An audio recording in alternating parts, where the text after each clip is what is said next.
standard for it, are expected to be a certain Mm-hmm. thing. But I don't have ownership over it. Nobody owns anything like that. And I think a lot of times when we become fans of something, we think we own it because we like it. And we feel like, well, I think that happens a lot with bands, like bands that aren't super popular, like how I was a 21 Pilot fan before anyone else, so therefore it's my band, yeah. I think that's where you see that the most. And people will be like, well, I liked them back when they were playing in their garage. And I kind of hate how our society is about that, because I totally get what you're saying. And there's this weird thought process behind it where, it's that ownership of, where, like you said, well, I'm glad that they're successful and I want them to be successful and reach the heights that they do. But at the same time, it's like, well, where were you guys in the first place? Why weren't you there and seeing it when why didn't you see it when I saw it? Yeah, I think it's more of I don't know. I think it has to do with people like getting credit or like being known for, like, it's cool to be the person that shows somebody a band that they've never heard before that they fall in love with. So then when everyone falls in love with them, you just get that sense like, well, I was there first. Like, somebody give me credit over here. What about the diehards? It's also probably a little bit like, you're kind of mad that they get so famous because the concerts are too expensive.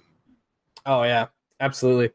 I don't know if I'm going to go to another 21 Pilots show. They're like, I don't want to pay a bunch of money, and the crowd has gotten younger, or maybe I've just gotten old. It's just different. It's different, man. That's another thing too, is when you listen to them when they're younger and they're getting bigger, and then you're starting to see like 18-year-olds listening to high school kids, and you're like, oh God, no, they've got the younger crowd. So many. I remember seeing them at a bar where it was a 21 and up show, and now I think the average age of the show is like 17. Weird. Mm-hmm. Also, side note, I can tell that I'm getting old. The Outside Lands, man, three-day music festival.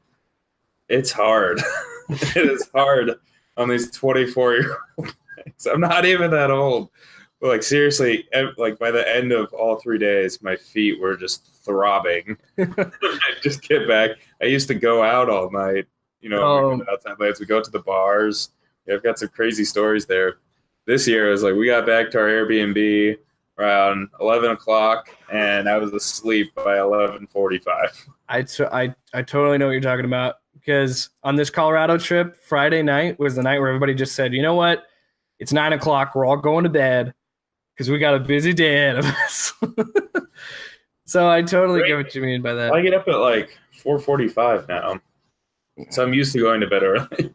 Go to bed at like, I must be keeping you up, huh? Crazy. Well, not quite. I mean, I usually try to get in bed by 9. Yeah, so I get that too, and it's just, when you love something, it's hard to not try to claim ownership over it, because it in some way it impacts you, and in some way you want to say, this is important to me. This was made for me, when it might have, but it's still made for thousands of other people.